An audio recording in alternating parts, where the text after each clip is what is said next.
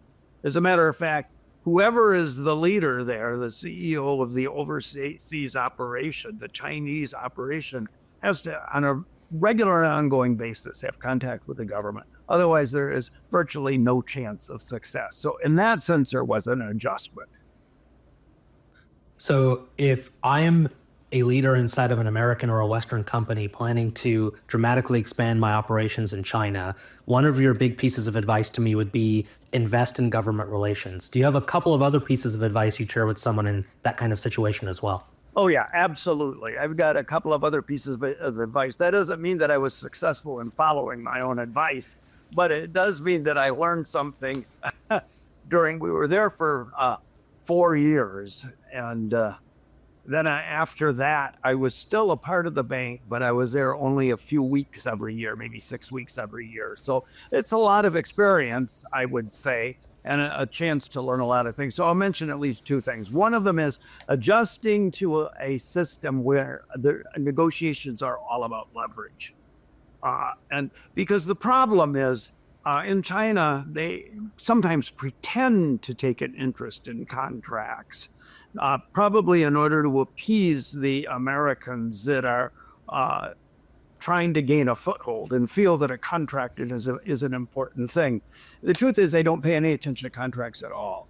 They develop a memoranda of understanding, which is you talk to your business partner and develop a sense of what the other person's trying to accomplish and what you're trying to accomplish. That's step one. And step number two is you get going. And every day, I'm exaggerating to make a point, every day your business partner will wake up in the morning and reassess the relative leverage. Who has more leverage, you or he or she? And if he thinks he has more leverage, he'll renegotiate whatever was yesterday's understanding in a way to your disadvantage. And if he thinks you have more leverage, he'll expect that you'll do the same to him and think you're stupid if you don't. So that was a gigantic, I would say, challenge. And another gigantic challenge, which is part and parcel of everything I'm saying, is that we all have what I call mental models that are based on our own experience. And we carry them over to China and superimpose them on what we see. And it results in our misinterpreting what we see. I'll give you one example. We tend to think of state-owned versus private. But, those terms are in some sense meaningless when we go to China because private means something totally different. And by our definition, all companies are to one degree or another state-owned.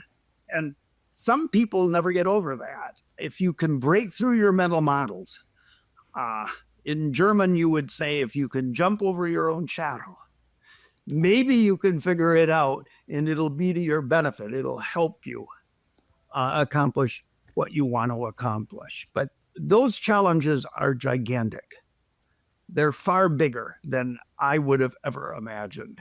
And visiting China doesn't get you there. You have to live there. You have to get into the trenches. You have to work with business partners, and you'll slowly figure it out if you're open-minded and if you're lucky, I would say.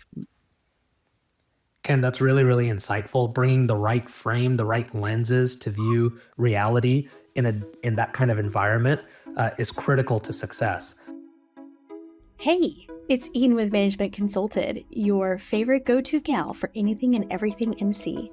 I'm so excited to share with you today something really special. I don't know if you know this, but I provide 15-minute meetings for candidates who are looking for recruitment support. I can help you strategize and plan out how you're going to navigate through your recruitment season and exactly how MC can help you. In that meeting, we can review your resume and I can provide you some industry insights tailored to your specific background. And maybe, just maybe, I can sprinkle just a little bit of hope in there as well.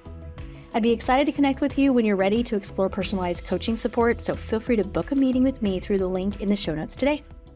I'm curious from your experience, in a culture and an environment where negotiations are based on leverage or perceived leverage and not necessarily with a win-win focus, what are some effective strategies for negotiating with Chinese counterparts, either, if you're a business owner setting up a joint venture, or maybe even if you're at the State Department thinking about diplomacy with the Chinese?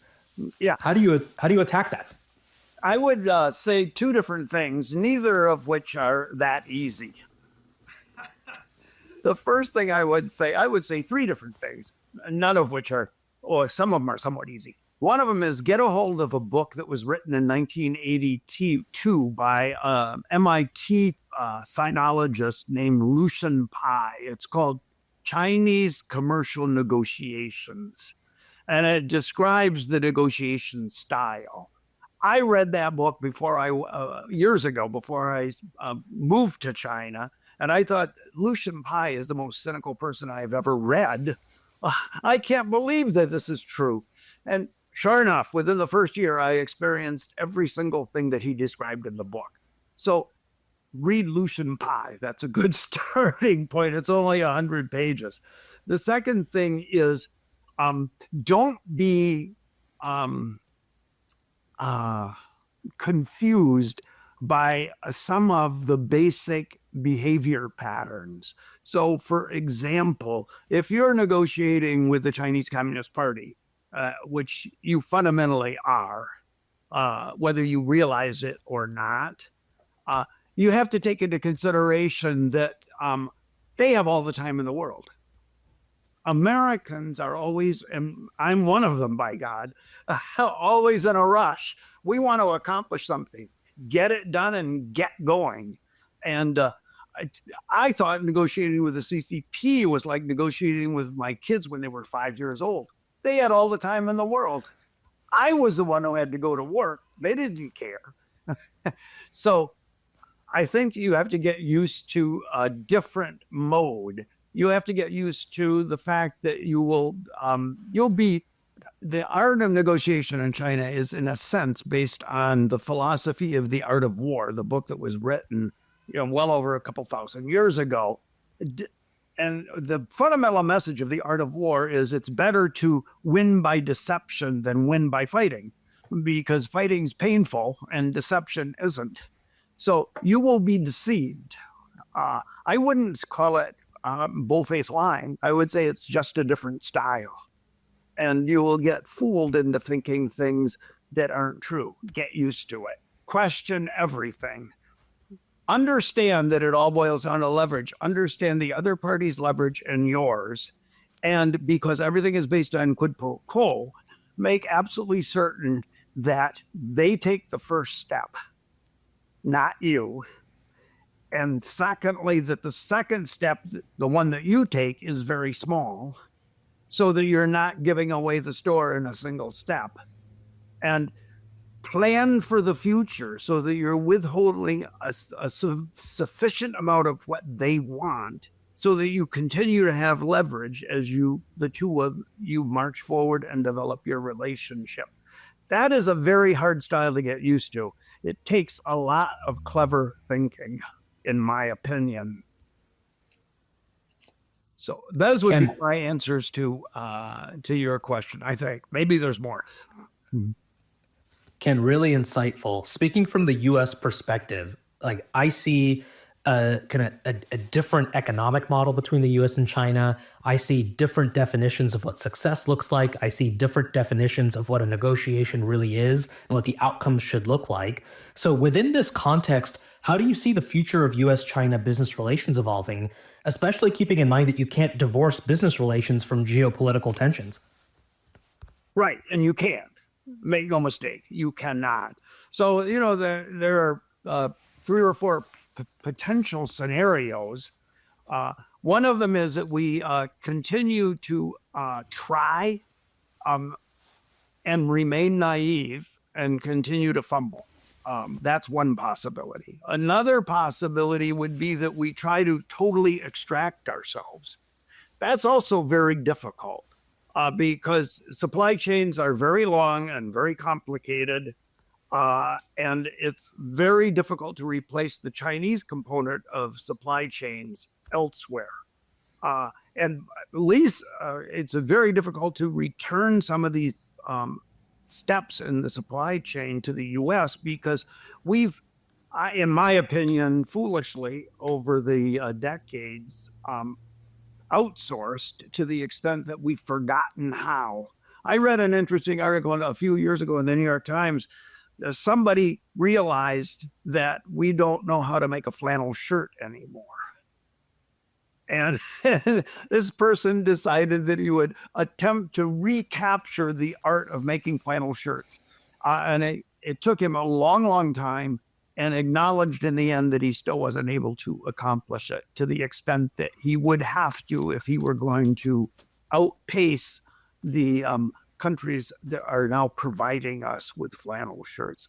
That's a pretty simple example, but I think we have that experience across the board right now. So that's another option. The final option is to buck up, understand the Chinese approach, and do what we can to advance our cause in combination with our Chinese business partners. That's tough slugging. It's hard work. It's not easy, but I think it's really the only viable alternative if we want to have a future. Ken, I'm going to put forward a thesis, and I'm hoping you can tell me where you agree and tell me where you disagree, because you have much more experience than I do in this realm. So to me, I feel that a decoupling between the US and China would be unnecessarily painful for the US. It would be inflationary. It would be against our economic interest. And actually figuring out a way to play nice, for lack of a better term, with the Chinese is the best course of action for the US, both economically and geopolitically. I'm all for nearshoring, onshoring, diversifying supply chains, but I have to think that peace between the US and China in terms of trade and in terms of geopolitics is best for both sides. What are your thoughts? I agree. Of course I agree. I'd be a fool to want military confrontation or to think that we can live on two different planets because, for better or for worse, there is only one that we're capable of living on at the moment. But I think that we have to, I wouldn't call it playing nice. I think that is, not to pick on your wording, but I think that's what we always try to do. And it doesn't really work. I think it's playing clever and it's playing tough. And that's what the CCP will respect. And it's the only way that we can make progress without being played. Because most companies, Western companies that go to China, are being played. Whether they realize it or not. In my book, there are two kinds of Western companies in China: the ones that realize they're being played, and the ones that haven't figured it out yet. And they all have the same curve. In some cases, the curve is longer because it takes longer for the Chinese side to appropriate whatever it is that they want out of the relationship. And in some cases, it's shorter because they can figure it out fast. And so it requires a whole different approach, a whole different way of thinking. And it's not going to be easy, but it's the best solution. So Ken, we're recording this right before the US presidential election, and there's been a lot of talk in this election cycle about tariffs specifically targeted at China. Would you care to comment on the wisdom or the folly of such policies? Well, I'm not against tariffs in an across-the-board sense, because let's take the auto industry. We have an auto industry here that, admittedly, it's nowhere near as vibrant as it was 30 years ago, but it still is a vital part of our economy. And I think without tariffs, we'll be overwhelmed by electric vehicles. And because China can now produce electric vehicles that are, from the average consumer's point of view, a bit as good as Elon Musk's electric vehicles, and probably cost about 1/3 what his cost. So if we don't have some tariffs, it's going to result in our economic demise, I believe. On the other hand, I do think that we've got to figure out other means of dealing with this reality than just tariffs alone. And I don't have an answer for you, but of course, that's not my job. I'm a banker. But somebody's got to figure this out, or it's just going to be downhill from here, I think.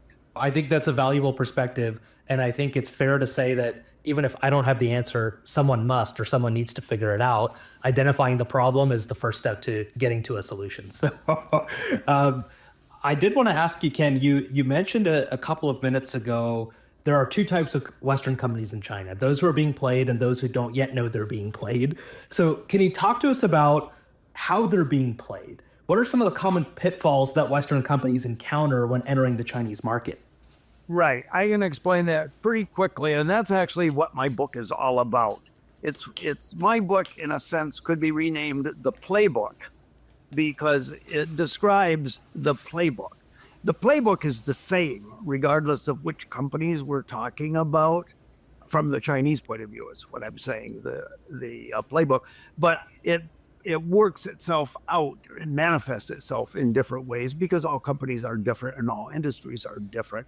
But the playbook looks like this. The first step in the playbook is you're wandering around China trying to find a sponsor because you want to do business in China. And finally, you find somebody who is in a government position and takes an interest. And if they feel that what you have is useful to China, you'll get introduced to a higher level official. In my case, it was the party secretary of Shanghai, which is a city province. So it's a very powerful position. And his approach was, Ken, we have scoured the universe and we've identified your bank as being the one that's most important to China. And he explicitly said, by the way, better than Goldman Sachs, better than Morgan Stanley. We need you here. And by the way, Ken, you're one of the smartest Americans I've ever encountered. So you're sitting there and you're thinking to yourself, this is a BS, but it does feel good. And after all, I do want to build a bank in China. So let her roll. That's step number one. Step number two, and they come in, the time between steps varies depending on the company and industry. But step number two is more like, by the way, Ken, you're going to have a joint venture partner. It's for your sake. It's not for our sake. But we will equip you with a joint venture partner because it'll help you make progress. China is different, and you need a guide. The third step is likely to be, by the way, they've already identified the joint venture partner.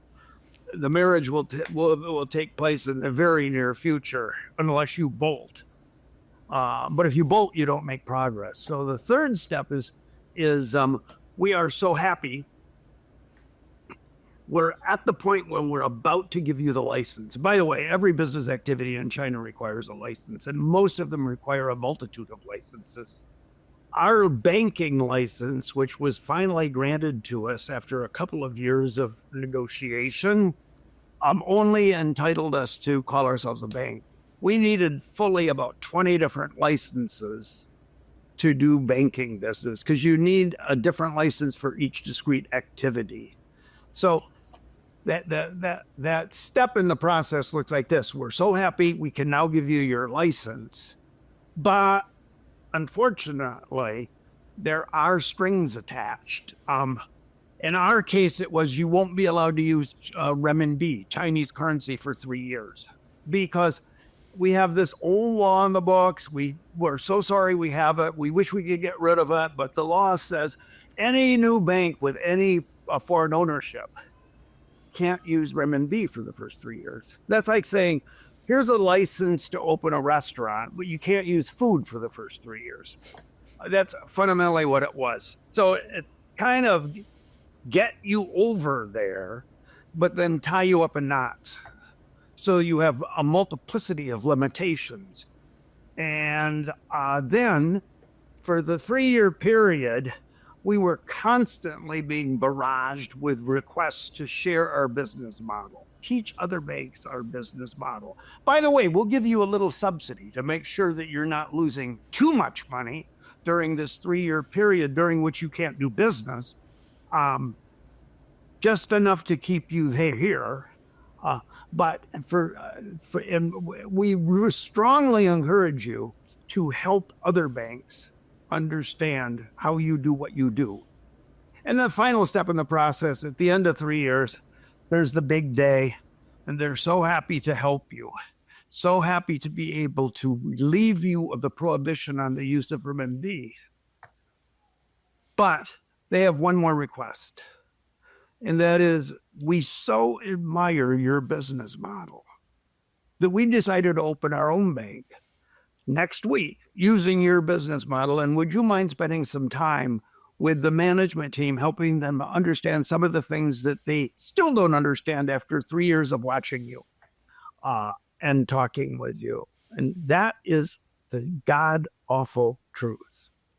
I'm not making it up.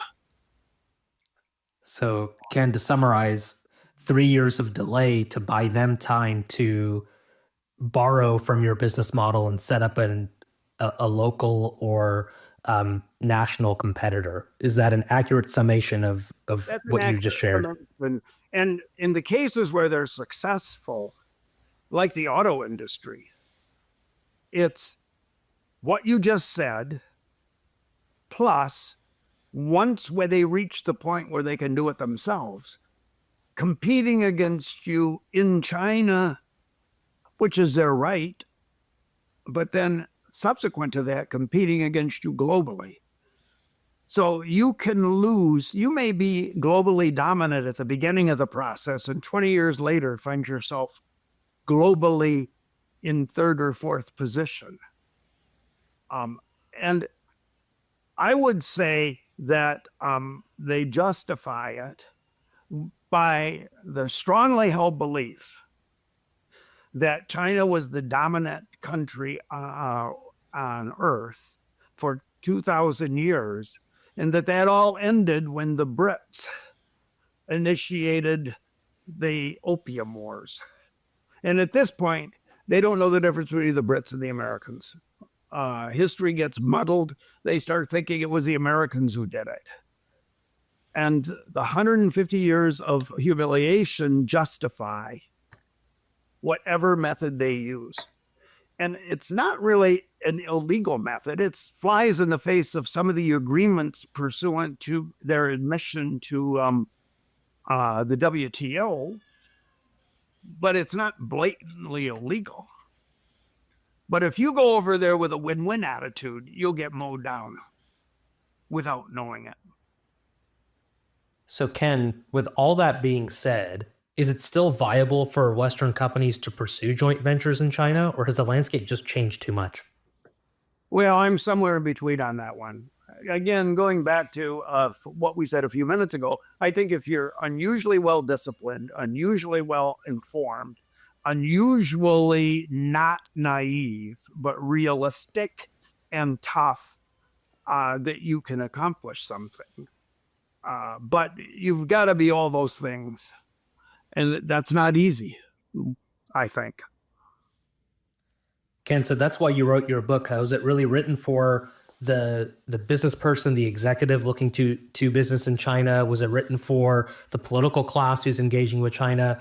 Who was the book written for? And can you talk to us about some of the lessons that you learned from your missteps that are included in the book?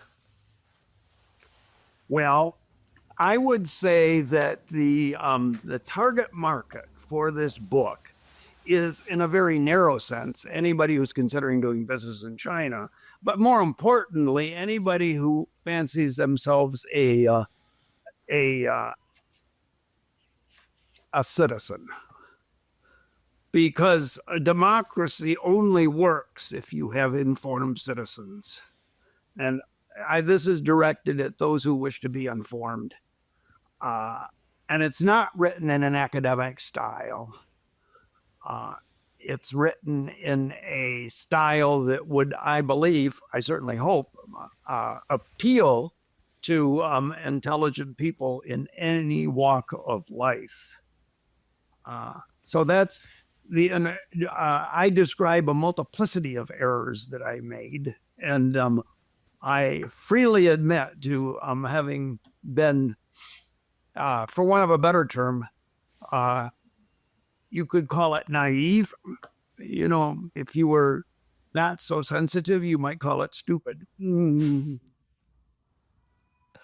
So, Ken, as we wrap our conversation up, I'd love to just look forward for a minute. You've had extensive leadership experience throughout your career, both in the banking sector and outside of the sector. Can you talk to us about your views on global entrepreneurship and innovation? What do you see, happening in this space moving forward, and are you optimistic about what's happening there?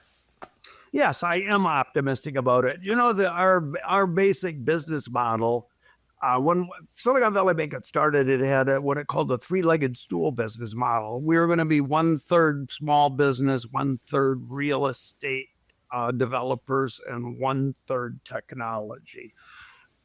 When I became CEO in 2001, I worked very hard, and I accomplished it, to change the business model, because every bank in the U.S. deals with small business and with real estate developers. We had no value add in those arenas, but we were one of the only banks in the country, or for that matter, anywhere, who focused on venture-backed technology companies. And we developed a way of doing that worked very, very well. And by the way, you didn't ask, but that's not what brought the bank down. It was a totally different bad decision made Absolutely. by CFO and not countered by others. So that's the deal. But our business model was, during my era, was to work with technology companies and help them become successful. And the only thing that we did outside of technology, by the way, was which represented only about less than 1% of our overall business, was we funded wineries. Actually, at one point, we funded more wineries than any bank in the country.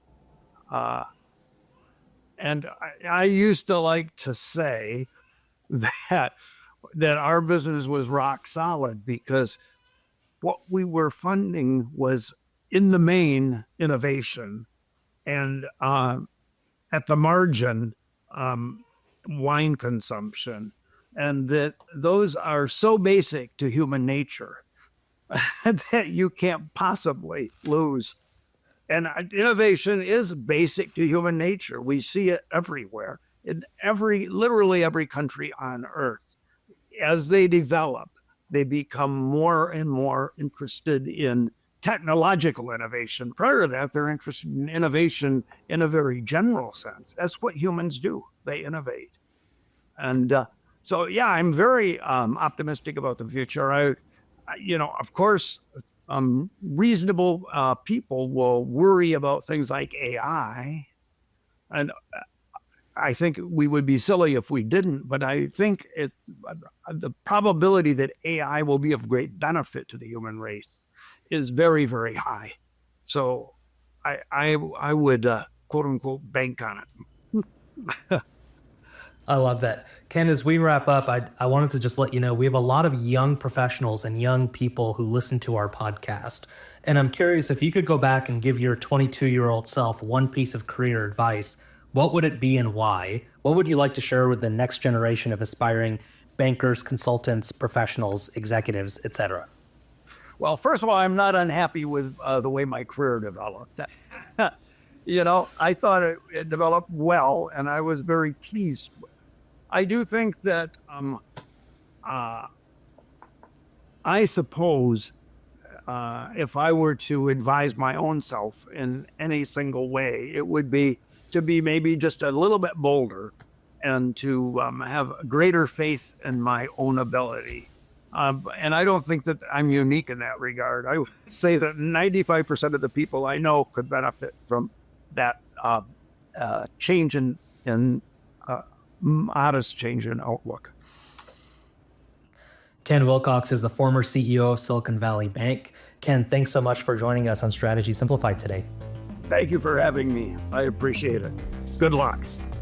Thanks for listening to this fantastic conversation between Ken Wilcox and Naman. Hope you enjoyed it. As a reminder, Ken's new book is out today. Go find it at the link in this episode's show notes. In addition, give us a rating and review on Apple Podcasts or Spotify to help boost the show, and we'll see you next time.